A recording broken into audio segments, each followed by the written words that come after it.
Tudo bem, então a gente está começando mais essa aula, que, como vocês podem ver no título, se trata sobre por que o ser humano tem tanta necessidade de ser amado, por que isso ocorre e, portanto, por que também a gente tem uma certa inclinação para os desejos mais baixos, tá? Eu estou aqui nessa aula novamente com o meu amigo, o Matheus, o nosso convidado aqui, ele sempre tem algo a contribuir. É bom novamente você rapidinho se apresentar, porque às vezes a pessoa não assistiu outra aula, não né? assistiu outra aula, né? Então, prazer, meu nome é Matheus, sou bacharel em Direito, tenho 27 anos e, cara, uma coisa que eu sempre gosto de fazer nos meus tempos livres, além de assistir o jogo do Corinthians, é conversar sobre esses assuntos, né? Esses assuntos aí pontuais que devem minimamente basear o quê? Os nossos pensamentos, né? Porque se você não reflete sobre esse tipo de coisa, você vai refletir sobre o quê, né? Então, acho que quem está aqui nesse momento escutando a gente está dando, em primeiro lugar, uma utilidade bastante satisfatória para sua existência, né? E em segundo lugar, cara, tá buscando aprender. É o principal objetivo da gente nessa vida, é isso, né? Pois bem, e assim, é interessante a gente começar nesse tema, né? Tentando compreender o seguinte, né? Por que vocês acham, a pergunta que eu quero direcionar para vocês que estão aqui ouvindo, né? Que o ser humano tem esses desejos mais baixos, né? Por qual necessidade? Vocês veem que desejos mais baixos é esses, né? Parece que a gente pode resumir aqui pelo menos a ponto de partida, sobre os desejos mais carnais, mais sensitivos. Por que a gente não tem tanta aptidão e é mais fácil os desejos mais baixos do que os mais elevados? Você sabe me dizer o porquê? Bota aí do que vier na cabeça, não precisa dar resposta elaborada, pomposa, kantiana. Pelo amor de Deus, é louco. Tomista. Até porque seria um saco, né? Como é que é? Tomista e como é que é? Escolástica, que eles têm um pedantismo gigantesco na escolástica, né? Pelo menos naquela época. Hoje nem vale a pena falar que transcendeu o pedantismo, já, pelo menos no Brasil. Digo aí.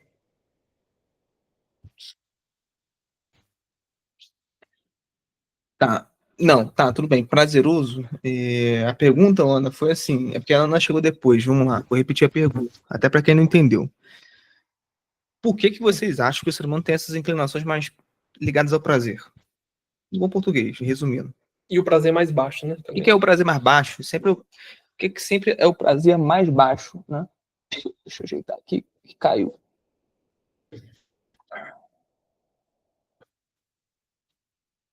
Acho que agora vai ficar certinho. Pronto. Não, mas é para dar palpite mesmo, mano. É para dar palpite mesmo. É só para eu ver o horizonte de consciência de vocês, entendeu? Tá aqui para conversar. O André colocou assim, Cláudio, atingir elevados valores requer um alto grau de esforço, porém não consigo saber por que é assim. Sim, é um ponto de partida. Exige um pouco de esforço, né? Tem um pouco de sei lá, um pensamento assim, olha, vamos ser mais direto, né? Para beber essa água precisa de muito esforço, é meio que automático, né? Põe ela na minha língua, sinto uma certa saciedade, né? Mas para eu compreender, por exemplo, como é que é feito o prazer, por que eu sinto prazer, exige um pouco de esforço, né? Por que isso ocorre? E fora que o André falou que atingir elevados valores requer um alto grau de esforço. A pergunta é, para fazer qualquer coisa de grande na vida, seja escrever um livro, seja cuidar de filhos, seja, sei lá, salvar a vida de alguém, dá para fazer isso sempre de forma fácil? Será que as coisas grandes na vida, elas conseguem ser feitas sem esforço? Entendeu? Eu acho que não. Acho que, tipo, aquilo que você faz sem esforço na sua vida não vale nada, na maioria das vezes, né? Por isso que, realmente, atingir elevados valores requer sempre um alto grau de esforço. Vamos pegar um exemplo mais prático, né? Vamos lá. Para a aula ficar proveitosa para todo mundo.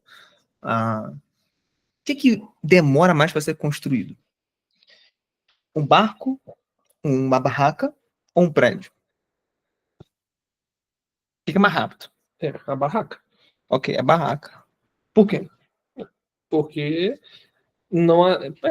Porque não depende de tanto esforço, não depende de tanto. Os projetos são diferentes, né? O intuito é diferente, né? Não. E até é uma coisa assim que às vezes tem até manualzinho, né? Rápido, que qualquer um pode fazer, né? Verdade. Agora o prédio. Agora outra pergunta, combinando esses dois, né? Da barraca e o prédio, qual que é mais facilmente demolido? Com certeza. Qual que é mais fácil? Demolido? É mais fácil de passar uma tempestade e ser demolido. A barraca. A barraca, com certeza. A barraca. Aí eu pergunto de novo, por quê? Porque não teve tanto esforço. Não teve tanto esforço. Não teve tanto esforço. Não teve tanto alicerce. Né? Ou seja, a gente poderia dizer É um projeto mais simples. É um projeto mais simples. A gente poderia então dizer, em resumo, com essa analogia toda, né, que tudo que pronto se faz, logo se desfaz. É verdade. Se eu pronto construo uma coisa rapidamente, tipo assim, tô com sede, mata uma sede. Acabou. Tá? Teve muito esforço nisso? Não, só de pegar aqui a água, botar na boca, né? Tô com fome, não faço jejum, que é um esforço, mas eu sacio minha fome. Onde é que tem virtude nisso? Logo vai se desfazer, né? As demais virtudes que eu poderia ter, logo vai se desfazendo, os vícios vão se ficando mais fáceis, como a gula, vai depois a questão da pornografia, da luxúria. Não estou dizendo que é ruim, né, você comer, né? O erro mesmo estaria no excesso, né? E o amor entra nisso aí tudo aonde? Por exemplo, se a pergunta inicial da aula é porque temos necessidades de ser amados. Exato. É até bom, sabe por quê? Porque é um tema que você ter à disposição um terapeuta de casais para responder, para te ajudar a elaborar uma resposta desse tipo, assim, é um espetáculo. E aí, Cláudio, o que é que você pode... Tudo isso tem a ver com o que a gente está falando, porque olha só, a questão do amor exige um pouco de renúncia, né? Um pouco de paciência para construir o prédio, que é isso que a gente está querendo dizer, né? Uhum. Com o exemplo da barraca do prédio, exige um pouco mais de decisão, né? Então, assim, quando a gente fala de amor, está um pouco ligado à questão do apetite irascível, né? O que é o apetite irascível, para quem não está entendendo esse palavrão? Exige a gente compreender um pouco isso, porque não é fora de ser alguma coisa de pedantismo aqui, tá? Só para vocês compreenderem que vale a pena os termos, né? Vamos lá, existe o apetite, né, concupiscível, que é o apetite que a gente consegue fazer as coisas sem muito esforço. Dei o exemplo aqui, por exemplo, olha, quero dar água, né? Beber água, bebo. Qual esforço que eu tenho? Não é muito, né? Então, porcamente explicando, é isso, o apetite concupiscível, né? Concupiscível está ligado à concupiscência, né? O que é concupiscência? Consegue dar uma definição de uma frase? Eu não consigo. Também não, tipo assim, seria algo relacionado a um desejo animalesco da carne, né? É que ficou desordenado, né? Santa Teresa d'Ávila, ela diz que a concupiscência é como se fosse um mosquito, né? Então vamos dizer assim, você foi lá e pecou com a gula, né? Comeu demais e ficou empanturrado. Aí você foi lá, confessou, ok. Só que assim, ficou isso na sua alma ainda, cicatriz, né? Eu chamo de mosquitinho que fica na orelha, falando, não, vamos de novo lá, aquela comer por excesso, né? Gula. Pode ser a questão da luxúria também. Peguei a gula porque eu tô vendo um copo de água aqui, aí me lembrou a comida, né? Mas qualquer coisa, né? Relacionada com não é só sexo, não é só comida, né? Não é só a questão do ato sexual e etc. Aí, o apetite irascível, o que é isso, né? O apetite irascível é quando você vai para academia. Um exemplo bom, né? Olha, para academia você não vê um esforço imediato, correto? Você vê um esforço que demanda um pouco mais de tempo. Por exemplo, estudar, ler um livro é um apetite irascível que você está fazendo. Você vai ler um livro e você não sente nenhum estímulo, né? Olha, o ótimo exemplo que vem aqui na cabeça, né? Apetite concupiscível. Ficar no celular vendo reels e passando tempo, TikTok, isso não tem um esforço, né? Você deixa lá, fica meio hipnotizado. Vida leva eu. Então vamos resumir assim: vida leva eu é apetite concupiscível. Vida mais Ironberg, né? Vida estoica, vamos dizer assim, para os termos mais porcos, né, para vocês compreenderem, né, mais apetite irascível, beleza? Aí, entendendo isso, a gente tem que compreender o seguinte: onde é que cabe o amor nesses dois? Na opinião de vocês, eu quero saber, assim, no horizonte de consciência, onde é que cabe nos dois? Irascível, concupiscível, e por quê? É bom a gente comentar sobre isso, sabe por quê? Olha, o que se entende de amor hoje está como sinônimo de gostar, generalizadamente, né? Todo mundo fala assim, eu amo esse chocolate, então é complicado falar de amor como se fosse uma coisa mais elevada para quem já compreende dessa forma meio porca, né? Você deseja coisas baixas porque seu amor é baixo. Também, né? Eu sempre falo, Vocês podem ir respondendo aí, tá, gente? O Klaus fez uma pergunta aí que é pertinente, vocês respondam aí também. Eu sempre falo que, assim como a personalidade tem diversas camadas, o amor, ele também tem diversas camadas. Então, assim, para mim, o amor é composto de 3 camadas, né? Então, a primeira camada é o desejo, tá?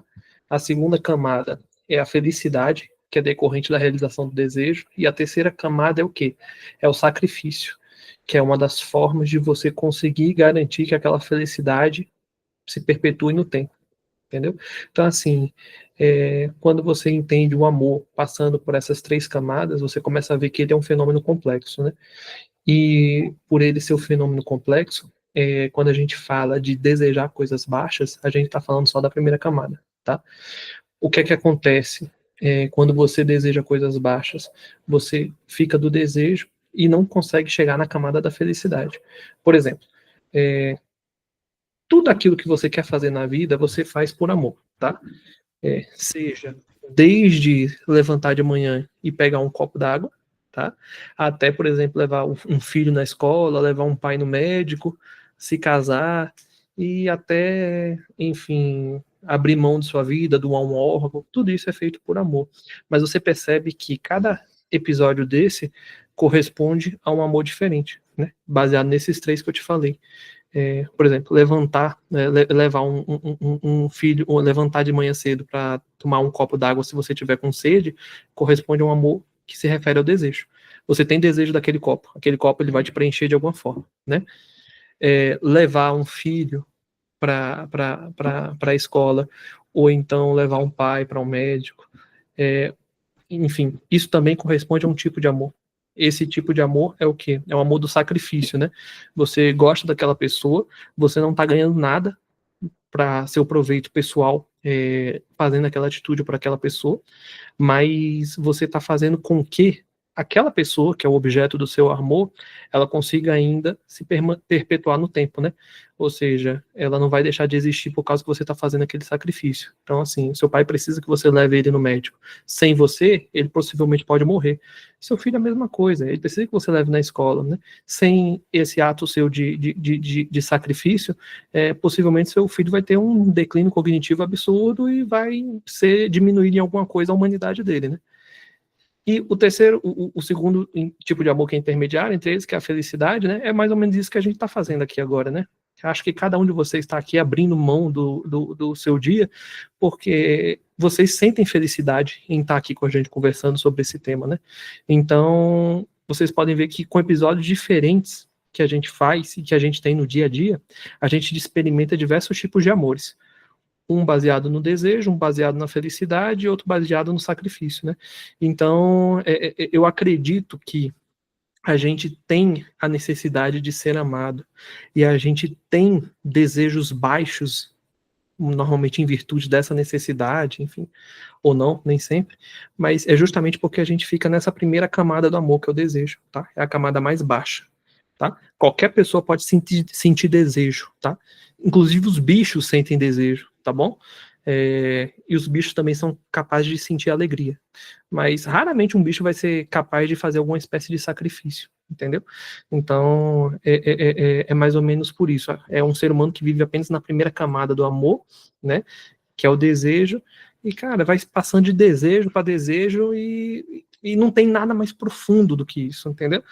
Então, é uma síndrome moderna do desejo pelo desejo, do prazer pelo prazer, né? Que vai desenvolvendo o que? Esse círculo vicioso de você. É como um burro que corre atrás da cenoura que está na frente dele, né? Uhum. Antes de ler esse comentário aqui da Ana, né, que ela botou no chat, eu nem li, viu? Eu vou ler em voz alta aqui ao vivo, né, mas eu queria contribuir com o que o Matheus falou. Vocês já repararam que o fato de você me perguntar isso, né, que essa pergunta, que é o título dessa aula, ela foi perguntada por uma aluna aqui, né, presente no grupo de estudo. E aí ela fez essa pergunta e vocês conseguem reparar que essa pergunta, ela é um sintoma de alguém que está incomodado? Pode ser, verdade. Porque assim, se Por que se a gente fosse só reduzido, como diz as psicologias modernas, como diz a filosofia moderna, como diz as correntes modernas de ideias, ideologias, falando que não, a gente tem que se aceitar e tudo mais, porque se isso é verdade, de que a gente deveria estar se aceitando, se, vou usar esse termo, né, se amando, tudo mais do jeito que é, por que que, ao influenciarem essas camadas mais baixas, que estão mais reduzidas ao desejo, no aspecto mais animalesco, por isso que eu citei psicologia moderna, filosofia moderna, behaviorismo, etc. Uhum. Por que que há essa dúvida, né? Por que que brota essa dúvida? Por que que eu tenho que sentir a necessidade de ser amado? Se isso é mesmo algo natural e que não deveria causar incômodo, então por que que vem a pergunta? Você entende? Então a gente já pode supor, essa altura do campeonato, que é intrínseco, né? Ninguém quer se sentir num corpo de criança, né, no corpo de adulto, com a mentalidade de criança. Uhum. Né? Porque essa pergunta, se você parar para saber bem, é bem coisa de infantil mesmo, né? Por que eu sinto necessidade de ser amada? Quem sente necessidade de ser amada é quem? Criança. Né? É a pergunta de uma pessoa que está reconhecendo isso não é um termo pejorativo, tá? É só um termo descritivo, não levem como termo pejorativo. É a pergunta de uma pessoa que está sentindo uma existência infantil, né? Baseada naquele binômio de desejo e prazer, né? E ela sabe que aquilo não pode justificar o dia a dia dela, a existência dela, porque os prazeres são passageiros, e a partir do momento que ela percebe isso, que de prazer em prazer ela vai pulando, e isso não preenche ela, aí ela começa a se perguntar, pô, por que eu tenho essa necessidade? Por que eu tenho essa necessidade de ser amado? Né? Você vê qual é a neurose coletiva do nosso tempo, né? Por mais que a pessoa seja ateia, a pessoa que está assistindo aqui, tem muitos ateus, viu? Que assistem. Se você vê os vídeos lá no que eu falo sobre razoável crer em Deus, falo teologia, tem muitos ateus que assistem aquele vídeo, né? Então, assim, se você for ateu e está assistindo, a pergunta principal que fica é: você já reparou que você vive insatisfeito o tempo todo? Mas assim, se você é materialista e você assumiu que não há uma pós-vida, por que você vive insatisfeito? Verdade. Né? Se a vida é mesmo se entupir de prazer, por que você não está satisfeito com isso? Precisa viver de um ciclo? Justamente. Então, assim, você entende, psicologicamente analisando, eu consigo reparar isso até às vezes com os pacientes no setting terapêutico. Eles põem uma esperança num lugar onde não tem. Isso é famoso e é endêmico no nosso tempo. Como assim, Cláudio? Uma esperança num lugar onde não tem. Vou dar um exemplo aleatório. Eu tenho esperança nesse livro aqui, ó. Esse livro aqui é minha esperança, que ele vai salvar minha vida, que esse aqui é tudo para mim, ou seja, eu adquiro o que a gente chama de avareza. Né? A gente tem um apego. O que é a avareza? É você acreditar que isso aqui é uma extensão da minha alma. Isso aqui me pertence, não só me pertence, mas sou eu, de alguma forma, né? Você acaba de reparar o que aconteceu, né? Eu estou botando toda a minha esperança, toda a minha extensão do meu eu no algo que já está fadado à morte, a pó. Ou seja, cedo ou tarde, meu inconsciente sabe que eu vou me frustrar. Entendeu? Por isso que você vive insatisfeito. Essa é a explicação do fenômeno porque você fica insatisfeito. Você sabe, no fundo, que isso aqui vai virar pó daqui a 100 anos. Daqui a 100 anos, isso aqui acho que nem porque brochura o pessoal tá fazendo hoje com um papel que não é nem aquele papel apropriado, né? Sim. Para séculos, né? Então, entendeu? Não vale a pena eu me apegar, por exemplo, nesses livros aqui, sei lá, né? E eu tenho o maior carinho, né? Pelo que eu construí, que isso aqui foi anos, né? Na época eu tava super com problemas financeiros, mas eu continuava comprando e revendendo livro, então isso aqui me salvou também, né? Das crises financeiras. Mas imagina se eu botar toda a minha esperança em livros, por exemplo, né? Acho que acabou a minha vida, né? Acabou a minha vida do tipo, no sentido assim, vou ficar neurótico. Essa é a neurose coletiva do nosso tempo, pôr esperança, né, no controle em algo que está incontrolável. Aí deixa eu explicar essa última frase. Como assim colocar esperança num controle aonde está incontrolável? Vou dar um exemplo clássico, que vocês estão assistindo vão entender. Sou casado. Se eu sou casado, estou suscetível a uma coisa básica. Por que o casamento existe? Família, né? Então, assim, é natural que, por consequência do ato sexual, venha um filho, né? Mas, no entanto, tem gente que se preocupa e tem um medo mortal disso. Eu não aguento ser pai, eu tenho medo de ser pai, ou de ter medo de ser mãe. O maior problema que fala é financeiro, não aguento em questão financeira, eu acho que eu não vou dar o conforto que merece. Escola, saúde, né? Mas bota um monte de empecilhos, bota as carroças na frente dos bois e esquece da alma. A pessoa, né? Que alma, né? Que hoje não se fala de alma, né? Enfim, mas que esquece o principal, né? que é um sujeito, né, que pode mudar a sua vida, né? Vamos falar em termos mais materiais, né? Pode mudar a sua vida. E aí, sobretudo, a pergunta não é nem essa, né, de se vai mudar a sua vida ou não. A questão é o seguinte: tem como eu controlar algo que está incontrolável? Por que é incontrolável? Para e pensa. Anticoncepcional é 100%? Não. Todo mundo fala que não. Até a própria ciência, os próprios produtores de negócio é 100%. Camisinha é 100%? Não. DIU é 100%? Tem bebê nascendo aí. Com o DIU agarrado. agarrado. Laqueadura é 100%? Tem médicos, tendo pacientes médicos que falam que, mesmo feito ligar as trompas, nasceu filho. Vasectomia, não é 100%. Vasectomia não é 100%. Então, assim, deixa eu contar um segredo para vocês. Vocês estão botando uma esperança tudo numa imbecilidade, num bigocentrismo. Vocês acham que tem controle da vida humana, mas vocês não têm. E dizer isso para si mesmo te neurotiza. Sabe qual a dura verdade? É que ser aberto à vida é uma consequência da sua sanidade, entendeu? Não é questão de religião, porque eu sou católico. É questão da sua sanidade, cara. Porque tem muita camisinha, pode vir furada. Isso aqui se escapou a camisinha, cozei lá dentro. Aí vocês estão deixando uma coisa que deveria ter um certo de amor, entrega para sua mulher e para o seu marido, uma coisa absolutamente hedionda e neurótica. Hoje eu ouvi um Rios mais cedo, acho que foi ontem ou hoje, né? Que me parou um Rios assim, que a mulher deitou em cima do cara e falou assim, vamos sem camisinha? Aí ele, vamos. Aí 10 minutos depois que acabou, aí os dois, com a mão assim, ó. Aí depois cortou pra cena assim, indo lá pro banheiro, né? Aí ele assim, ó, o marido, sei lá, namorado, sei lá o quê. São dois pessoas novas. Aí quando vê assim, desceu sangue, desceu, aí acabou, né, o meme, né? Ele fica assim, cara, será que só eu percebo, né? As pessoas percebem, mas fingem que não estão lembrando. Que é uma coisa do tipo assim, que não deveria causar medo.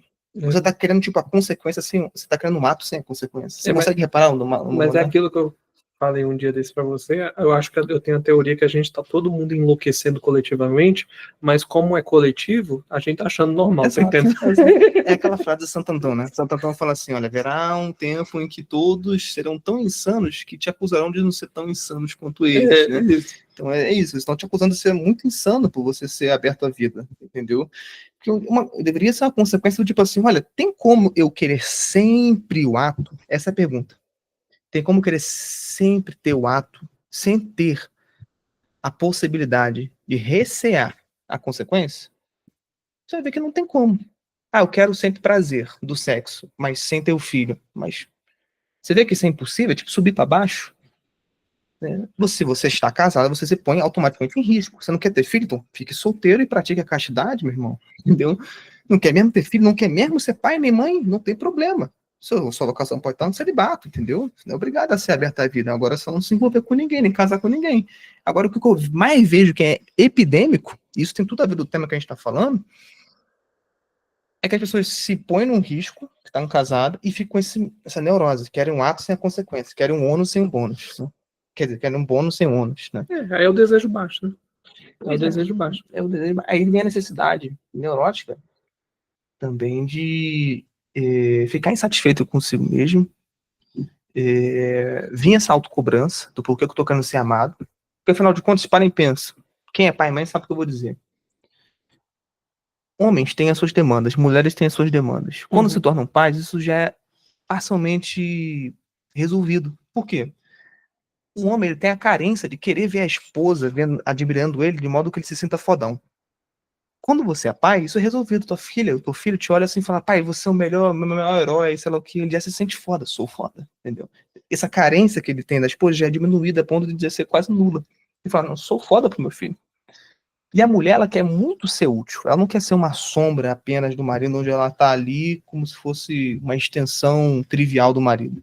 Ela quer ser útil, mas quando ela vive no papel de ser mãe, ela vê que aquelas demandas de querer ser útil, essa carência existencial, é suprida. Porque o bebê precisa mamar, precisa dela acordar de madrugada, ela precisa do carinho, do afeto, da atenção da mãe, para passar aquela segurança toda, entendeu? Emocional. Então ela se sente muito útil. Ela não precisa mais cobrar isso do marido, falando assim, poxa, me ajuda aqui, sei lá o quê. Você não me passa segurança, meu amor. Você é isso, não me passa confiança, não me passa, sei lá o que, proteção. Essas demandas acabam. Acabam.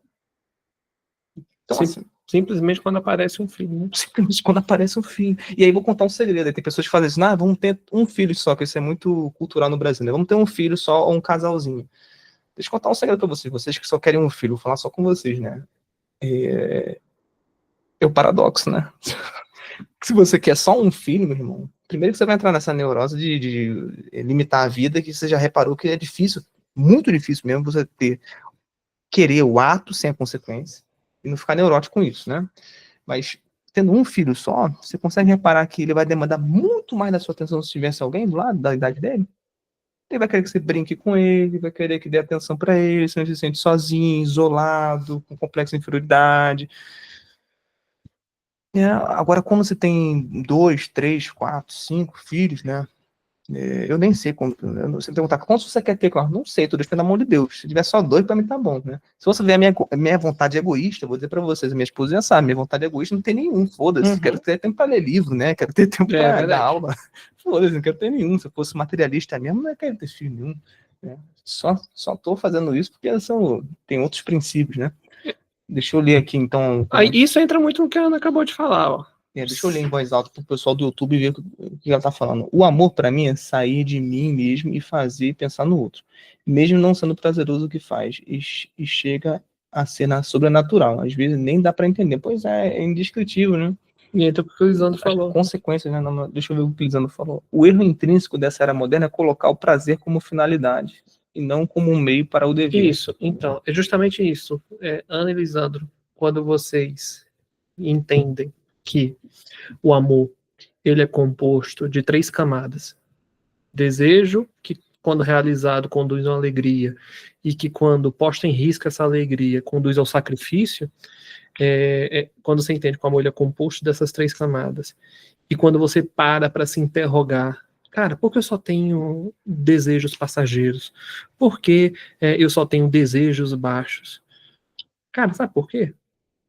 Porque da mesma forma que uma pessoa que quer aprovação, ela tá errada, porque ela tá na camada 4 da personalidade, que é uma coisa que eu acho que o Cláudio já deve ter até abordado em vocês em algum outro momento. É até bom a gente recapitular, mas continua o raciocínio que é. Se a pessoa tá errada, porque ela tá nessa camada 4, a pessoa que tá reclamando que só tem desejos baixos é porque também ela só tá na primeira camada do amor, que é o amor desejo, o amor hedonista, o que os gregos chamavam de amor eros, tá? Daí vem o nome do desejo, daí vem o nome do deus do amor, Eros, né? Daí também vem a palavra erótico, tá? Por quê? É uma pessoa que é incapaz de conseguir transitar dessa camada mais primitiva para as camadas mais desenvolvidas do amor. Moral da história, é isso que vocês falaram aí. É uma pessoa que ainda não achou na vida algo para se sacrificar. Tá? E aí, meus filhos, meus queridos, entra o quê? A grande contribuição do cristianismo para tentar responder essa pergunta. Galera, a vida da gente só vale a pena se a gente tiver algo para a gente se sacrificar todo dia, tá? Sem a noção de sacrifício, é impossível você fazer uma vida valer a pena, ser saudável, tá? Ter sanidade, porque senão você vai começar a ter uma vida baseado em instintos animalescos da primeira camada do amor, só o desejo, tá entendendo? Isso vai colocar em risco a tua convivência com os outros, com a sociedade em si, porque se você percebe, viver em sociedade é abrir mão do desejo, é abrir mão da primeira camada do amor. Daí vem a expressão no direito que o meu direito começa o meu direito termina onde o direito do outro começa, tá? E daí também vem o legado do Dr. Freud, que fala o quê? Que todo o processo de civilização passa pela noção de compressão do desejo, tá? Quando você começa a entender que o desejo ele é a camada mais primitiva do amor e que ele só vai conseguir ser sanado, ele só vai conseguir ser atendido quando você descobrir algo pelo que você vai se sacrificar, aí você começa a entender que realmente a sua vida vai ganhar sentido quando acontecer isso que o Klaus falou, que é o quê? Poxa, agora eu tenho um filho para eu cuidar, e agora a minha vida, minha rotina vai girar em torno dessa criança, do cuidado com essa criança, tá? E você percebe que por sua vida ter, é isso aí que a Ana falou, um sentido da vida, como sua existência, ela tem um sentido que extrapola o mero desejo, você percebe que o que você está fazendo tem uma utilidade e vai se perpetuar no tempo. Se você tá com desejo de comer um bolo de chocolate, se você tá com desejo, sei lá, até de ter uma relação sexual com fulaninho X ou fulaninho Y, você percebe que isso é muito efêmero. Você vai atender esse desejo e, cara, vai sumir isso, tá? Isso não vai agregar mais nada na tua vida. Por quê? Porque é um desejo efêmero, é um desejo baixo, é um desejo que um animal pode ter, tá? Agora, quando você adota condutas que visam o quê? O sacrifício por alguma coisa que não seja o teu desejo, que não seja o teu prazer, como, por exemplo, cuidar de um filho, dar uma esmola para alguém, né? Fazer uma caridade em algum lugar, você percebe que é uma conduta que gera uma consequência que vai repercutir no tempo, tá? E isso vai ganhar, vai dar ares de importância e de perpetuação para essa conduta.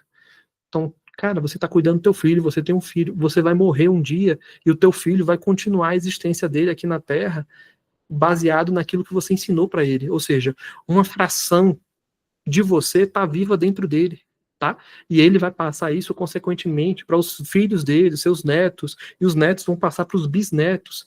E esse encadeamento de gerações vai fazendo com que você, em alguma proporção, seja eterno, tá? Então, isso é importante, cara. É isso que dá sentido à existência. Sabe por quê? Porque um dos maiores dramas do ser humano é se deparar com a morte. E o que é a morte? A morte é o fim da existência, teoricamente, tá? E o ser humano, ele tendo esse vislumbre da morte como o fim da existência, ele tem uma grande crise existencial dentro dele, porque ele não quer deixar de existir, tá? Esse instinto natural que tem dentro da gente de preservação da vida é um instinto que é muito mais como é que eu posso falar? É muito mais lapidado do que aquele instinto que existe nos animais, por exemplo. Sabe por quê? Porque ele, em alguma proporção, ele é facultativo, ele não é obrigatório. Um cachorro, ele vai ser, se você for atacar ele, for tentar matar ele vai tentar se defender sempre. Mas ele jamais vai preferir a morte. Por quê? Porque o ser humano ele tem essa capacidade de abrir mão desse instinto de sobrevivência e preferir a morte. O cachorro não tem. Isso já mostra que o instinto de sobrevivência do ser humano, ele não vem só de raízes materiais, igual vem no cachorro. Ele vem de raízes existenciais também, tá? Você só vai lutar pela tua vida se você vê que tem sentido nela. E você só vai querer continuar vivendo ela se você vê que a tua vida, ela continua valendo a pena ser vivida, tá? Isso um cachorro jamais vai fazer essa reflexão, ele sempre vai querer lutar pela vida. Não existe a eutanásia dos cachorros. O cachorro não vai, olha, virar para você e falar, minha vida não vale a pena ser vivida, tá entendendo? Assistido. Pô, não existe isso. A capacidade de existir, suicídio assistido, eutanásia, só existe porque o ser humano, ele consegue refletir sobre a existência dele partindo não de princípios materiais, prazerísticos apenas, hedonísticos apenas, mas partindo do quê? De princípios existenciais. Pô, minha vida vale a pena, sabe por quê? Porque eu tenho que continuar vivendo, não é porque eu tenho que comer um bolinho de chocolate amanhã, ver o jogo do Corinthians, ver se o Yuri Alberto vai meter 3 gols no Barcelona de Guayaquil agora quarta-feira, tá entendendo? Não é por isso, cara, eu tenho que continuar vivendo, sabe por quê? Porque eu sou casado, velho, eu tenho que ajudar minha esposa a permanecer na vida dela, ajudar no tratamento dela, que ela passou mal recentemente, ela precisa de mim pra caramba. Pô, meu pai tá tá respirando por aparelhos em casa, com oxigênio, precisando de oxigenação em casa, e sem mim, se eu morrer, a vida dele vai ficar muito mais difícil, tá entendendo? Minha mãe também é a mesma coisa. Pô, é por isso que a nossa vida faz sentido. E é por isso que a gente tem que se sacrificar, é por esse tipo de coisa. Entendeu? Né, Cláudio? Pois bem, e aí, assim, para até contribuir, né, umas coisas que o Matheus estava falando, e aí me pipocou na minha cabeça. Você reparou, olha, vamos lá, ele trouxe um exemplo bom, né, por exemplo, olha, da esmola. Esmola é um negócio tipicamente que ninguém gosta de fazer. Ninguém gosta, cara. Por quê? Tem alguém que sente tesão em dar aquilo que era seu, do seu suor? Não. Ninguém tem, né? Assim como oração, tem alguém que tem a maior vontade de falar assim, vou me rebaixar, alguém que é maior do que eu. Ou academia, por exemplo, ir pra academia puxar peso. Tem gente que tenta romantizar isso, tenta romantizar a oração, tenta romantizar a academia, ler livro. Romantizar, ler livro. São coisas que custam muito, né? E por custarem muito, né, a gente sabe no futuro que isso tem alguma resolução. Os bichos não sabem disso. Eles não querem fazer jejum, porque lá na frente tem uma resolução da dieta. Eles só querem comer, entendeu? Eles só querem comer. Então não faz sentido, essa conversa toda para pensar o seguinte, olha, não faz sentido você colocar os animais no mesmo patamar dos seres humanos. Digo isso porque tem muitos semi-analfabetos mesmo, né, que são ateus e tudo mais, né, que assistem a gente, e assim, eu adoro vocês ateus, né, eu adoro vocês no quesito assim de levantar questões, não tenho nenhum problema por você estar levantando questões, agora o problema é o seu princípio que tá errado, né. Então, assim, é óbvio que eu vou falar que você tá errado, né? Porque você acha que eu também tô errado, ué. Caralho, não tem problema nenhum nisso, né? Você acha que eu tô errado também, eu acho que você tá errado. Então, pronto, né? Não vou ficar fingindo coisa boazinha, né? Que eu sou boazinho, vou respeitar, porque você é ateu. Não, não respeito o erro, entendeu? Eu só respeito a sua pessoa, e dependendo de quem você é, viu? Tu respeita o seu direito a tolerar ao erro, beleza? Então, assim, Direito a ter uma opinião errada. Tolero Todo mundo tem o direito de ter uma opinião errada. de ter opinião também. Às vezes a pessoa erra, né? Mas assim, para não fugir muito do assunto, né? Toda essa conversa é para isso, né? Não faz sentido colocar o ser humano como fosse um macaco. Muitos deles se apegam à questão do evolucionismo, né? Daí é onde vem todo esse fruto que a gente está conversando aqui do título da aula, do amor a si mesmo. Então, houve um tempo que o ser humano, do querer ser amado, né? É o título da aula, e também comido no amor de si mesmo desordenado, né? Houve um tempo no que o ser humano ele acreditava que o planeta era o centro da Terra. Hoje já se mudou completamente, né, o sistema para o heliocentrismo, né? O planeta era o centro do universo, né? O planeta era o centro do universo, isso Então, que o geocentrismo era um modelo na qual era aceito cientificamente. esse modelo não foi refutado, tá? Então, eu não bom ressaltar isso. Eu não tenho, é igual terra plana para mim. Para mim, eu não tô lá para ver, não estudei também, então não sei. Não, porque todos os modelos, abrindo parênteses nessa discussão, todos os modelos de concepção do universo, eles são baseados na percepção de quem está vendo. Se você está vendo o universo partindo da Terra, a Terra é o centro do universo. Sabe por quê? Porque o universo ele não tem um centro determinado, ele é indeterminado. Então você sempre vai desenhar o universo partindo do ponto de vista que você está vendo. Então, se você estiver na Terra, a Terra vai ser o centro do universo. Filho. Você está vendo tudo rodando ao redor da Terra, a Terra é o centro do universo. Agora, se você parte de uma perspectiva de observação, onde você sai da Terra e sai um pouquinho até você conseguir ver todos os planetas do sistema solar e o Sol, você vai ver que, na verdade, o Sol é o centro do universo, né? Porque tá tudo girando em torno do Sol, né? Então, tipo, é sempre um ponto de vista. Agora, se você for mais distante, ainda mais distante, mas você vai ver que o Sol tá rodando uma coisa bem grande que tá no meio da galáxia, né? E aí... A psicologia fala o seguinte, olha, que o ser humano ele machucou o próprio ego quando descobriu que o Sol era o centro do universo, né? Porque ele se achava o bambambam, né? Então é justamente isso, né? É tudo ponto de vista. Por essa experiência, assim, heliocentrismo, geocentrismo, né? Para você, eu não sei se você sabe, mas para lançar um foguete, por exemplo, para você lançar um foguete partindo da Terra para Marte, você tem que adotar o ponto de vista geocêntrico. Você faz todos os cálculos com a Terra no centro, e aí você faz o cálculo do foguete, o Sol girando ao redor da Terra, para o foguete chegar lá em Marte. Pra você ter uma ideia, tá ligado?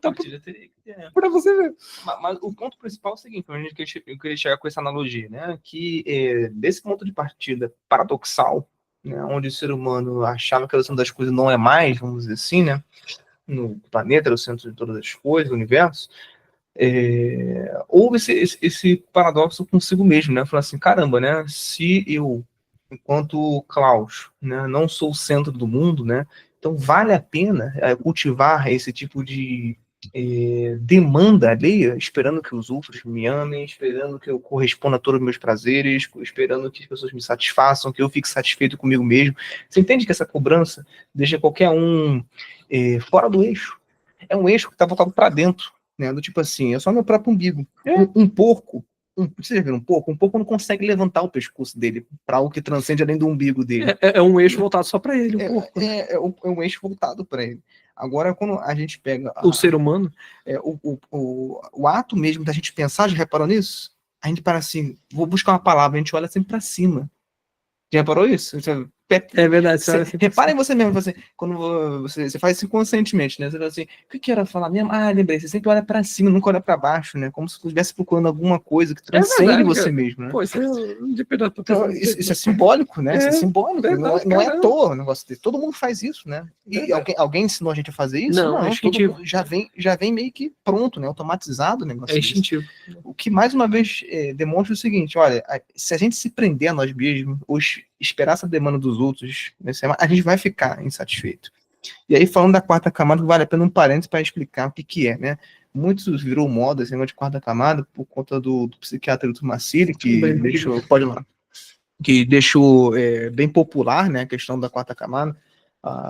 E assim, o que é a quarta camada, né? Que virou um palavrão hoje em dia, né? Ficar xingando outro de quarta camada. Existem os 12 camadas da personalidade humana, certo? Se você jogar no Google aí, você vai ver uma apostila resumão, né, do professor Olavo de Carvalho, que é o criador dessa tese. E aí, assim, dentro das 12 camadas da personalidade do ser humano, existe cada um delas o seu sofrimento. O sofrimento da quarta camada é a afetividade. É isso que a gente está falando aqui. É o desejo de querer ser amado e não ser amado. Né? Isso deixa qualquer um neurótico, sabe por quê? A pergunta principal é: tem como eu corresponder à expectativa do outro gostar de mim? Sim ou não? Me mandem aí no chat.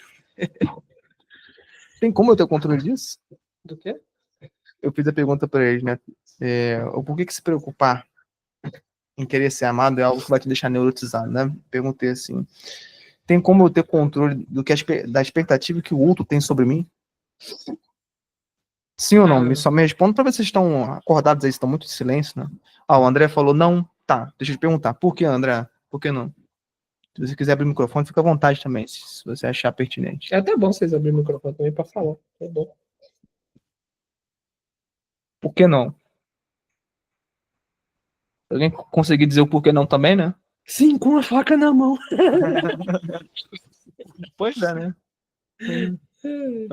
Aí é que tá, né? Vou dar até um exemplo bacana, né? Relacionado ao questão do amor, né? Mas ainda não vai ser sobre o que ele pensa, né? Você vai ter um controle com a faca na mão sobre o que ele externaliza, mas o que ele está internalizado você não vai ter como controlar, exatamente. Né? Mesmo com a faca na mão, você pode ter um tanque de guerra apontado para ele. Exato. Porque tem muitos atores que falam o seguinte, né? Eu tô focando muito nos atores, porque recentemente eu fiquei, né, hoje de manhã conversando com os atores lá no meu canal no YouTube, né? Na qual tá sendo postado aí. Tem um vídeo, assim, é razoável crer em Deus, né? Eles comentaram lá, mais de 2, eu acho, lá. E aí, um ateu vai falar o seguinte, né, pra gente: olha, por que Deus não se revela até mim? Ele simplesmente pode chegar para mim e falar: aqui, eu estou aqui. E aí eu começo a amar ele. Mas a pergunta é: por que Deus não quer fazer isso? A resposta parece simples, né? Se eu botar uma arma na cabeça do Matheus e falar: Matheus, me ama, ele vai falar pra mim: Cláudio, eu te amo. Ele vai falar desesperadamente: te amo, Cláudio. Claro que ele vai falar isso. Eu tô apontando uma arma na cabeça dele, né? Agora a pergunta principal é: isso é amor? Alguém desesperadamente fala pra você: eu te amo, com uma arma na cabeça? Ou como a Ana falou aqui, né, a faca na mão, né? Então, assim, é igual o Matheus falou agora, externamente tá falando que ama, né? Mas internamente, a gente sabe que isso não é amor, porque o amor exige uma certa decisão, uma espontaneidade, uma sinceridade. E até porque também, quando a pessoa fala dessa forma, porque Deus não aparece para mim, a pessoa, primeiro, não sabe o que significa Deus, né? A pessoa acha que Deus é tipo uma pessoa igual eu, igual você, igual o Klaus, tá entendendo? Tipo, um personagem da novela. É um personagem da novela. Cara, Deus não é isso. Deus não existe da forma que nós existimos, tá? Para nós existirmos, nós temos que estar inseridos dentro de um plano. Isso aqui é metafísica filosófica, tá? Se eu for difícil, vocês perguntem, eu tento esclarecer de maneira mais razoável. Para nós existirmos, nós temos que estar inseridos dentro de um plano chamado existência. Tá? Deus não existe dessa forma. Pelo contrário, Deus é condição primária para que qualquer coisa possa existir. Então, se você entende que Deus é condição primária para qualquer coisa possa existir, Deus transcende automaticamente a existência. Tá? Então, para Deus se revelar dessa forma que o ateu pede, cara, como um objeto na sua frente, esse ateu, para ver Deus, ele automaticamente teria que ser expulso da existência para, a partir da não existência, observar aquilo que existe. Assim, é uma aberração, ele não sabe o que significa Deus, tá? Não à toa, quando Moisés aparece no Antigo Testamento falando com Deus e ele pede para ver Deus, o que é que Deus fala para Moisés? Você se lembra? Eu não me lembro, não. Ó, ele fala assim, Moisés, qualquer pessoa que vê minha face morre instantaneamente. É o versículo, não é dessa forma que eu estou falando, né? Tá parafraseando. Estou parafraseando, não é dessa forma, mas Deus fala para Moisés, qualquer pessoa que vê minha face morre instantaneamente. Então, o que é que eu vou fazer para você, Moisés? Já que você quer me ver, eu vou mostrar as minhas costas. Aí depois Moisés desce, que aparece todo iluminado pro povo hebreu, tá entendendo? Então, assim, quando Deus fala, Moisés, se você vê minha face, você automaticamente morre, mas eu vou mostrar as minhas costas para você, Deus está falando o quê? Olha, eu não posso aparecer da forma como você quer, mas eu vou tentar dar o máximo que eu posso de indício da minha existência para Moisés. Aí vem a expressão aparecer as costas, né, que é utilizada no Antigo Testamento. Né? O André botou que pessoas com diferentes ideias de um diferente grupo político, por exemplo, podem projetar algum defeito em mim, não gostando de mim. Então seria estranho esperar que as pessoas me aceitem. Pois é assim, querer ter controle disso deixa você neurótico. Por quê? Porque é incontrolável. Tem gente que vai se ofender com a gente só pela nossa existência. Pois é, não tem aquela frase popular? O santo não bateu. Isso. A única pessoa que poderia controlar isso era Deus. Mas por isso que ele não aparece, sabe por quê? Deus, ele é o ser puro, ele é o ser absoluto. É impossível, gente, a gente conversar desses assuntos sem abordar um pouquinho de filosofia, tá? Mas Deus é o ser puro, é o ser absoluto, é o ser da qual todos os outros seres com S minúsculo tomam um pouquinho da sua existência, que se ele aparecesse para você de uma forma assim absoluta, ele automaticamente deixaria você privado do livre-arbítrio. Você amaria Deus não por um ato voluntário teu, entendeu? Mas porque ele aparece imediatamente na tua frente e aquilo é tão bonito, aquilo é tão absurdo que você não tem condição nem de refletir sobre o que está aparecendo na tua frente. Isso, nós morreríamos se Deus aparecesse. Isso é bem isso também, tá? Mas vamos supor, Ana, que ele privasse a gente dessa mortalidade em alguma proporção. Vamos supor, cara, você ia deslumbrar aquele ser perfeito, aquele ser absurdo, e você ia amar aquilo instantaneamente, sem nenhum ato de vontade, tá? Deliberando sobre esse amor. Seria um amor sem vontade sua, e esse amor Deus não quer, por isso que Deus se esconde, tá? Deus quer que você chegue até ele para amá-lo, não com base naquilo que ele é, mas com base o quê? No seu ato de vontade, que tem que ser livre, e para ele ser livre, Deus não pode se manifestar assim de maneira direta, tá entendendo? Cara, priva da escolha, né? Ele priva, senão, se manifestasse, se Deus se manifestasse de maneira direta para cada pessoa, Deus privaria aquela pessoa de escolha, entendeu? Então, assim, em virtude do dom do livre-arbítrio, por isso que o livre-arbítrio é um dom, gente, tá? Em virtude do dom do livre-arbítrio, Deus respeita isso ao máximo, a ponto dele se omitir de uma forma que a gente consiga ainda ter livre-arbítrio, tá? Sabe por quê? Porque Deus é o livre-arbítrio absoluto, tá? Então, se Deus se manifesta nessa existência com seu livre-arbítrio absoluto, automaticamente, se uma pessoa é livre 100%, quer dizer que todas as outras pessoas ao redor dele estão determinadas, né? Então, automaticamente, Deus, só pelo fato dele se manifestar de maneira absoluta com o seu livre-arbítrio, ele determinaria todas as pessoas que estão vendo aquele fenômeno, entendeu? Então, não é esse tipo de amor que Deus quer, entendeu? Não sei você como é que você define isso, mas para mim isso aqui é um amor, né? Isso sim que é um amor, é uma contradição, justamente. Total, né? De subir para baixo, né? Ou você sobe ou vai para baixo, né? Então, mas, ó, Deus é coerente, entendeu? Todo ateísmo, cara, ó, na moralzinha, velho, todo ateísmo tá baseado numa noção tacanha do que é Deus e na noção mais bizarra ainda, metafisicamente, do que é existir. Exato. Tá? Por isso que todo ateu, cara, não conhecia até hoje, não existe, porque se existisse, ele não seria ateu, tá? Por isso que todo ateu, ele tem uma base bizarra de metafísica, tá? E se ele entender alguma coisa de filosofia, ele vai entender só a partir dos filósofos modernos, assim, para frente, tá entendendo? que os filósofos modernos também são assim, são bizarros com metafísica, tá entendendo? Então é isso, o ateísmo se resume a um erro de conhecimento mesmo, né, Klaus? Com exceção daquele ateísmo obstinado, né? O ateísmo que é baseado no bom senso, né? É o que o Pondé chama de ateísmo não praticante, né? Eu sou ateu não praticante. Ateu né? não praticante, ele falando disso.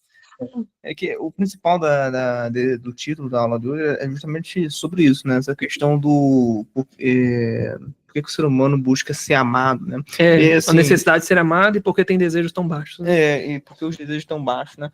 Mas assim, se você parar para perceber, né, é um amor desordenado de si mesmo, buscar amor no outro. Né? Por que você merece, primeiro de conta, ser amado? É a pergunta principal. Segundo, assim, a primeira de todas que a gente estava conversando até agora era por conta disso. Por que você sente esse fenômeno, né, de querer ser amado? Aí, terminando já esgotando esse assunto, a gente pode começar a conversar o seguinte: olha, por que diabos, né? Você merece ser amado, né? Quem é você? A gente já falou aqui na questão do botar a esperança na matéria, né?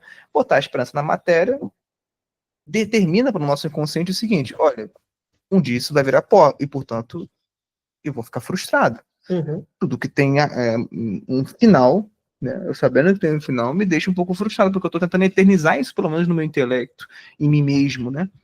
E somente as atitudes, como o Matheus falou, por exemplo, da esmola. Onde é que está a materialidade nisso? Nenhuma, é imaterial da esmola. Entendeu? Onde é que está a materialidade de, por exemplo, buscar dinheiro? Toda? Porque toda a minha esperança está na porcaria de algo material, que é um papel pintado, entendeu? Então, quanto mais esperança eu for botar uma coisa imaterial, né, melhor. Qual é a coisa imaterial? Como o Matheus falou também das gerações, né, tendo filhos e tudo mais. Tem como perverter isso, né? Por exemplo, a pessoa que, por exemplo, eu quero ter 7 filhos. Aí, tipo assim, acontece que num belo dia você tem gravidez ectópica e tua mulher morre de hemorragia, acabou os 7 filhos, entendeu? Não tem 7 filhos, não tem nenhum.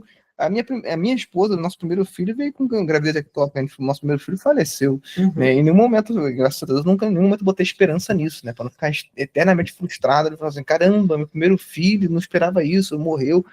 É vida, né? Assim, a primeira coisa que a gente esperava é, será que a gente é fértil? Coisa madura, né? Pergunta madura tem que ser feita. Será que a gente é fértil? Porque muita gente casa achando que tem controle disso. Não, vai ter filho. Mas é uma vã ilusão, entendeu? Você quer olha, vou contar um segredo. Você quer uma doce mentira? Ou você quer a amarga verdade? Porque a doce mentira é isso. Você tem controle de quantos filhos você vai ter, de quanto você vai ser amado, né? O que as pessoas vão corresponder sobre você. Olha, eu afirmo categoricamente aqui, 99% dos atendimentos que eu pego é baseado nisso. Pessoas querendo ter controle de coisas que, no fundo, elas sabem que são incontroláveis. Resumo é isso. Né? Por exemplo, quando a pessoa me procura porque o marido traiu, e aí a pessoa tentou de tudo para restaurar o casamento, está tentando controlar uma coisa que está incontrolável. Você sabe quando o seu marido vai voltar? Por exemplo, pessoas com ansiedade, elas querem controlar o futuro, controlar o que vão sentir, né? Uhum. Pô, mas isso é incontrolável, né? Ou pessoas que têm problema de narcisismo, que os outros vão olhar sobre mim, um olhar social, sabe que isso também está, né, incontrolável, né? Eu tenho muitos, não é bom nem dizer isso, né? Vou falar isso de maneira com eufemismo, né? Para não dar abertura para processo, mas eu atendo muitas pessoas com orientações sexuais que estão insatisfeitas. Você já consegue imaginar qual é a orientação sexual? Basicamente né?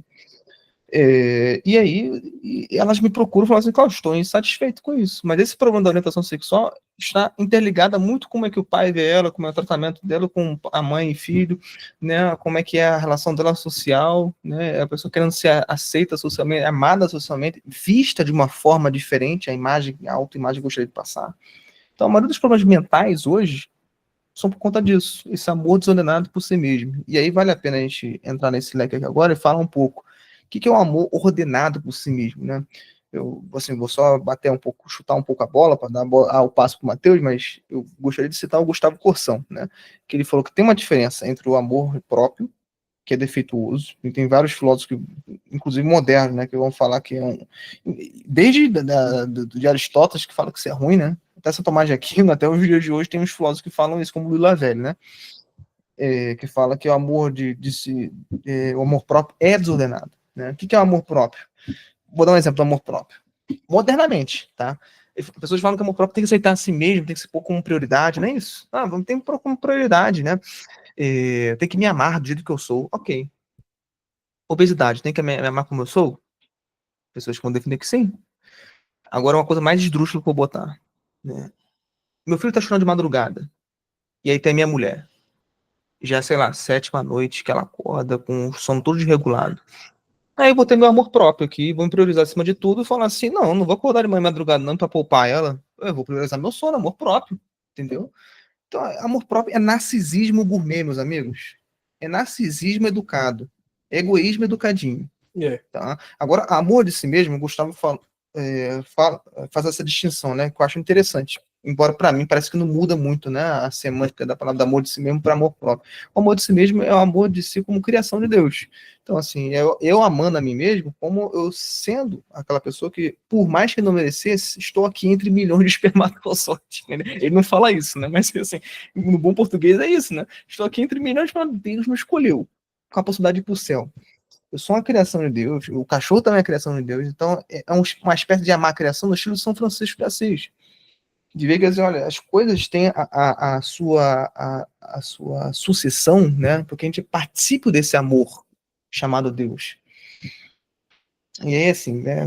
Acho que dá para entender a participo do amor para não ter termos técnicos, mas pode.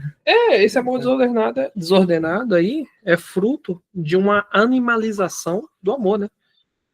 Todo amor desordenado passa pelo quê? Passa pela fixação apenas na primeira camada do amor, que é a camada do desejo, tá? Então, você passa a apenas ter uma vontade absurda de desejar, sem você jamais querer se sacrificar por aquilo que é desejado, tá? A única coisa... Isso é um tipo de amor que só faz sentido para bicho, tá? Então, pra bicho, isso aí tá top, meu irmão. Isso aí é o ápice da vida. Isso é o que faz a vida realmente fazer sentido. É o cachorrinho ver a cachorrinha no cio e ir lá querer copular com ela, tá entendendo? É o cachorrinho ver comida, querer roubar a comidinha do colega. Agora, isso para ser humano não existe, tá? Isso para ser humano é um drama existencial absurdo, cara. Porque o ser humano vai começar a tentar viver como animal e vai ver que ele tem faculdades mentais, faculdades espirituais superiores àquilo que o estilo de vida dele está querendo praticar. E aí começa a ter um conflito existencial absurdo, tá? E aí o amor, ele só passa a adquirir uma estrutura ordenada, e aí você, voltando para o título da aula, você deixa de desejar coisas baixas quando você consegue dar o quê? Uma utilidade imaterial para aquele amor, tá? Quando você descobre algo sobre aquilo que você está disposto a se sacrificar, tá? E o sacrifício, ele vai dar noção e vai dar ordem a esse tipo de sentimento, a esse tipo de amor que você tem. Inclusive, isso é muito a cara do Schopenhauer, né? Sim. Né? Então, assim... Em qual aspecto você falou? Porque, tipo assim... Do imaterial? Tipo assim... Schopenhauer é um filósofo moderno, pessimista, né? Que ele fala que a vida, em suma, é sofrimento, tá? E por que para Schopenhauer a vida é sofrimento? É porque a vida, ela aparece primeiro como um desejo, né? E aí você atende esse desejo. É o que ele chama de vontade. Tá? E aí, de repente, vem outro desejo de outra coisa. E aí você atende esse desejo. E aí vem outro desejo de outra coisa e você atende esse desejo.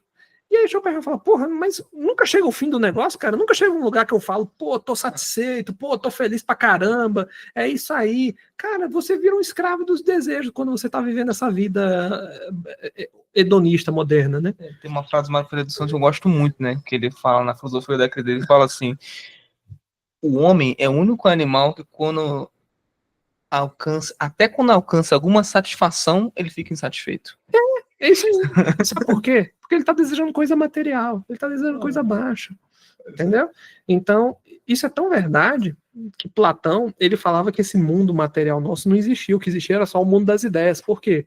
Porque para Platão, esse mundo material é um mundo onde as coisas aparecem e desaparecem. O teu desejo, filho, ele aparece e desaparece assim, ó, num piscar de olhos, né?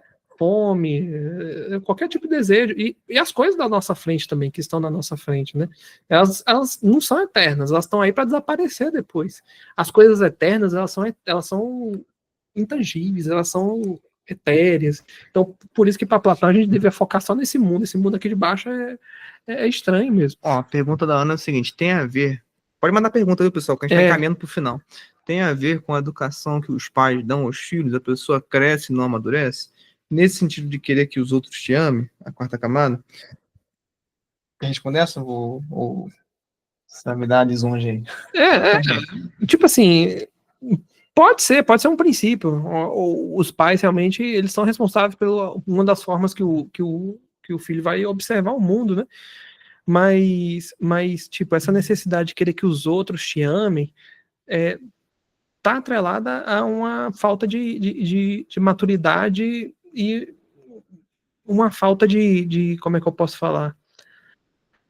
Uma falta de prioridade, de estipulação de objetivos na vida da pessoa, por aí vale se sacrificar, né?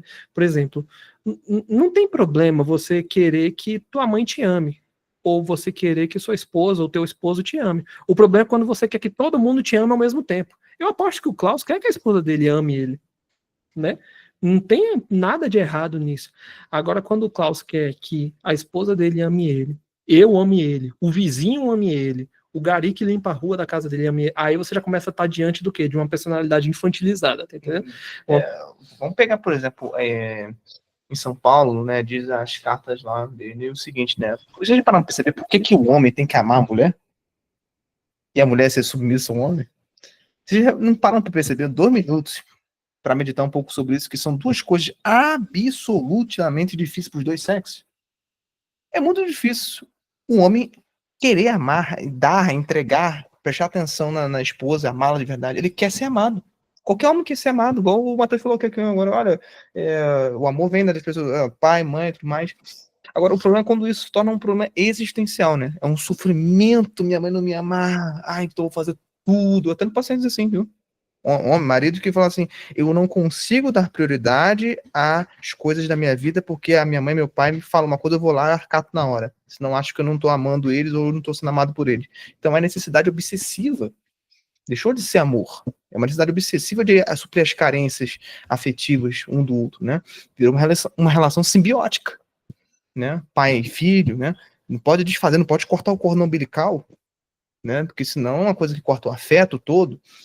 Então, assim, você parou para perceber, eu dei esse exemplo da Carta de São Paulo, né? Porque é o seguinte, é muito difícil para um homem dar esse amor, né? No sentido, por exemplo, que pede para a esposa. Dar atenção para ela, ouvir, né? Para nós é uma grande trivialidade, ela fala do vizinho, da fofoca do sei lá o que, fala, entendeu? Isso é um ato de amor, né? Renunciar às minhas vontades, fazendo, né? Agora a mulher também, não se separar, né? É absolutamente difícil ela obedecer. Qual o primeiro ato da primeira mulher? Desobediência, né? Ela obedeceu o marido, uma coisa tipo assim, entendeu? Caralho, né? Principalmente para o homem também. Ele acha que é prazeroso para a gente dar vida para um serzinho que a gente considera fisicamente inferior, uma mulher. Não, eu quero dar vida para uma coisa maior, né? Para um serzinho que fisicamente é inferior a mim, falando de modo bem instintivo, né? Assim, você não vê um leão querendo dar a vida para um coelho, né? É bem isso, né? Você vê assim, a proporção de força que o homem tem, né? O homem da espécie humana. O homem da espécie humana, olha, o que eu estava pensando no leão, né? Que o macho da espécie, né, o leão, tem de força, ele querer dar a vida para um coelho fêmea, não faz sentido nenhum, né? Desproporcional, né? Não faz, né? Ele quer proteger, ele quer no bando dele, né? Então, assim. Então pode ter a ver com a educação que os pais dão aos filhos? Pode, Ana, mas assim, o ser humano, ele não é um animal de laboratório que você mexendo um pauzinho aqui, mexendo um pauzinho ali, você vai determinar o comportamento dele 100%. Exatamente. Entendeu? Então, tipo, algumas vezes você pode ter a melhor criação possível dos pais, uns pais que sabem realmente... Pai também não é para pegar o filho e jogar no meio da rua e, tipo, se vira, não. O pai, ele tem que saber... É tipo um carro, tem que ter um acelerador e tem que ter um breque, né? Então, assim... quando o pai, vamos supor que o pai acerte isso certinho, a dose do cuidado e a dose da autonomia, porque o filho também tem que ter autonomia em algumas coisas, né? algumas vezes também não garante que a pessoa vai crescer sem traumas, sem desespero, sem dramas existenciais, sem esse tipo de maturidade, tá entendendo? Porque chega um certo momento que, por mais, por mais que o ambiente que a pessoa esteja inserido seja favorável para o desenvolvimento dela, se a pessoa não quiser se desenvolver, a pessoa não vai se desenvolver, e aí vai desenvolver isso aí. Eu ainda tenho a tese de que todo brasileiro está condicionado a alguma doença mental. Não, com certeza. Sabe por quê? Todo homem moderno, imagina o brasileiro principalmente. Cara, que, primeiro, Ed concorda de todo mundo aqui que a gente é terceiro mundo, ok? Sim ou não? Terceiro mundo, ok. Agora, assim, não só a nossa cultura é uma cultura muito mesquinha, tacanha, de inveja, mas todo mundo puxa para baixo, né? E tem essas condições neuróticas também, né, que a gente se impõe em nós mesmos, essas algemas imaginárias. Quero, tipo assim, vou fazer do meu filho como se fosse um fantoche. Farei ele cristão, católico, farei ele uma pessoa virtuosa. Deixa eu te fazer uma pergunta, pai e mãe, tá no controle de você 100% fazer isso, sim ou não? Vai ver que não, se você for sincero consigo mesmo, você só pode dar um empurrãozinho, né? Dar o break, ele dá a aceleração, como o Matheus falou, né? Então, assim, se pôr nessa postura de tratar o filho como se fosse um fantoche que está nas suas mãos, vai te deixar absolutamente neurotizado. De novo, você cai na neurotização. Por que eu estou insistindo na neurose? Porque é uma condição neurótica a gente se preocupar. Essa câmera tá foda hoje, né? Pô.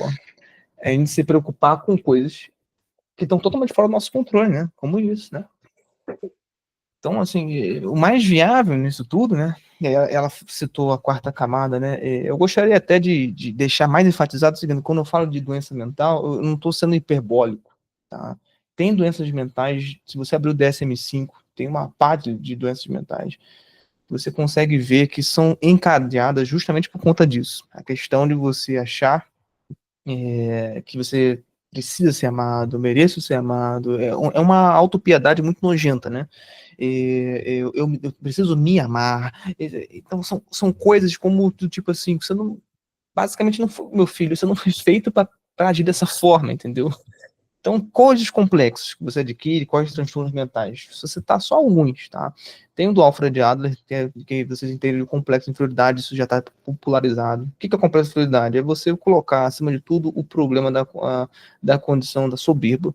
E ele cita isso, né, no livro O Caráter Neurótico. Né? Difícil achar esse livro, vocês vão achar só em espanhol. Eu tenho um aqui em espanhol, difícil pra cacete achar, caro pra cacete, mas gastei lá meus 70 conto, né? Muita promoção, né? Usado, né? O que vocês acham? Então ele vai destilar de todos os problemas mentais. Olha que interessante, do Alfred Adler. É alguém que foi contemporâneo do Freud, né? Sim, que bateu de frente com ele. Crítico dele. Ele foi crítico dele. Ele ia falar que todos os problemas mentais desencadeiam sempre um problema chamado soberba. Todos os problemas mentais. Ele tenta reduzir tudo, né? Ali. Assim como todo o pessoal da época dele, eles são muito reducionistas, né? Tentam reduzir tudo numa caixinha só, né? Do ser humano, todos os problemas mentais. Mas não está de todo errado, né? Se você pensar bem, muitos problemas são desencadeados por conta da soberba. Esse ato de querer ser amado também é uma questão fruto da soberba. O ato de querer se amar para cima de todas as coisas, o próprio narcisismo, que se entende hoje, narcisismo, na época do Freud nem existia esse nome, perdão, existia sim. O mito de Narciso. O mito de Narciso, sim, quem desencadeou esse nome foi um pouquinho depois dele, por isso eu estou confundindo. Essa associação do mito do Narciso, né? Mas você vai ver, até o próprio narcisismo também permeia a questão da soberba. Então tem a questão da complexidade, tem a questão do complexo de Puer, né, que foi um nome dado pelo Carl Jung, e a sucessora dele, num livro que eu recomendo para vocês lerem, né, Puer Eternos, né, um adulto em busca da infância, né? O eterno, em latim, significa eterna criança, né? Então, é uma pessoa que é basicamente, que nem diz lá no Machado de Assis, a mão e a lua, né? É alguém que chega aos 60 anos e nunca saiu dos 15, né? Esse é o poeterno. Ela tem a mente de 15 anos, quer ser super foda, quer ser uma pessoa super reconhecida, e tem um corpo de 60, né? Quantos adultos vocês conhecem que são quarta camada? Alguém que absolutamente se sentiu ofendido, atacado pessoalmente a todo momento. Pessoas que necessitam de amor alheio, senão elas ficam absolutamente inferiorizadas, se sentindo, né, alguém super diminuído na sua frente. Quantas pessoas você conhece? Eu conheço. Difícil não achar ninguém, né? Assim, principalmente com idade, né? Você vê essa geração dos anos 50, 60, é tudo assim, cara. Você quer ver uma Assim. pessoa que não tem essa necessidade de ser amado? É uma pessoa que sabe expor seus erros e sabe aceitar também quando seus erros são expostos. Também, pois é. Porque quando você tá aceitando qualquer tipo de exposição dos seus erros, quando você tá você mesmo, às vezes, expondo os seus erros, você está se submetendo ao quê? Ao escrutínio público, né? O que é escrutínio? É o julgamento dos seus pares, né? E quando você se apresenta perante os seus pares, demonstrando ou admitindo os seus erros, você está mostrando o pior lado de você. Não é verdade? Isso é pura verdade. E quando você está mostrando o pior lado de você está querendo ser amado ou não? Não, se você tivesse querendo ser amado, você está mostrando seus desejos, suas qualidades, porque seus acertos. quem quer ser amado, ela automaticamente é um pouco autoperfeccionista, né? Ela só mostra o melhor lado dela. É, né? isso mesmo. Então, assim, E quando é exposto às suas mazelas, ela nega. Não, isso aqui não sou eu, não. Isso aqui quem tá errado é você. Não, isso aqui... Vocês lembram que eu vivo repetindo? Ad náusea? O que é a neurose? Neurose é a mentira que você conta para si mesmo e esqueceu. Qual é a mentira que foi contada para si mesmo nesse caso? De que eu sou perfeitinho. Eu sou perfeitinho. Sou perfeitinho, sou limpinho, não tenho nenhum erro, não tenho nenhum pecado, não tenho nenhuma mazela, nenhuma imoralidade. Portanto, me ame. Portanto, me ame. Essa mentira por si mesmo deixa você com esses transtornos mentais. O complexo do Puer também é desenvolvido por conta disso. Ninguém nasce com Puer, ninguém nasce com complexo de inferioridade, vai se desenvolvendo, né? Uhum. Então, você vê que é um problema absolutamente atual e moderno, viu? Pois bem. Eu acho que resolvemos o tema, né? Deu para esgotar o tema aí. Ver se vocês têm alguma dúvida. Ajuda, né? Ajuda. Autoconhecimento ajuda, sim, mas eu diria que tem que ser um autoconhecimento sem idealizações, né? Você não pode jamais se idealizar a si mesmo, né? Esse autoconhecimento tem que partir de uma análise não só das suas qualidades, mas também aceitando e abraçando seus defeitos, né? É o que o Cristo fala de cada um que me ama, pegue e carregue a sua própria cruz, né? O que é a sua cruz, né? A sua cruz, filho, além da realidade que te cerca, né? Todas as suas dificuldades, é a sua própria personalidade, pô, cheio de inclinações bizarras, inclinações injustificadas, inclinações que estão lá, algumas vezes não é nem culpa tua, é culpa dos teus ancestrais, é culpa da tua criação, tá entendendo? A tua cruz é isso aí tudo, filho. É isso aí tudo. Se você partir de autoconhecimento, partindo da aceitação das tuas virtudes e dos teus defeitos, pô, parabéns. Parabéns. Agora, se você faz uma meia-culpa para todos os seus defeitos e só sagar as tuas virtudes, aí você tem um certo problema aí. Cada dia que você passa, eu tenho a certeza que a vida é um paradoxo, no sentido assim, quanto mais a gente nega a nós mesmos, mais a gente ganha a nós mesmos, no sentido assim de ficar mais positivo, ficar mais animado, entusiasmado. Pior, porque tem tudo, a pessoa que nega a si mesmo, se o cachorro tivesse essa possibilidade de negar a si mesmo, ele ficar deprimido, falar assim, cara, uma merda, entendeu? Uma merda, não consigo comer a ração que eu quero, não consigo sei lá, dormir a hora que eu quero, a vida é uma merda. E tem gente que se reduz nessa... O ser humano é o único que pode ser reduzido, né, esse juízo sensitivo, né, que nenhum animal tem, né? Uhum. De ficar assim, como se fosse um homem-cachorro. Uhum. Nossa, eu só queria estar dormindo. Nossa, eu só queria estar comendo. Nossa, eu só queria estar transando. A gente pode ficar nesse estilo de vida, mas aí o que acontece quando a gente se reduz nesse estilo de vida? Por alguma razão, a gente fica insatisfeito. Por que será que existe essa razão, hein? Vai ver que é um acaso, né? As coisas são assim porque são. Esse é o argumento dos maiores... Por isso que eu falo que essa aula tem tudo a ver com Schopenhauer, porque uma das frases que materializa bem a filosofia dele é o quê? Que a vida passa pela experiência existencial do quê? De você desejar possuir alguma coisa e depois você ter tédio por possuir aquilo. Exatamente. Isso é o quê? É a descrição da vida, né, Klaus? De uma pessoa que só vive no desejo. E desejos baixos. Tá entendendo? Na qual Schopenhauer, se você ver a biografia dele, é um homem. Um homem que só fazia isso. Muito bom. Então é isso, pessoal. Olha, se você não está no grupo ainda, quer estar participando ao vivo, está assistindo no YouTube, basta aí na descrição do vídeo aqui e você vai se encontrar com o link do WhatsApp, tá bom? Então, assim, para vocês que estão aqui, eu tenho um recado.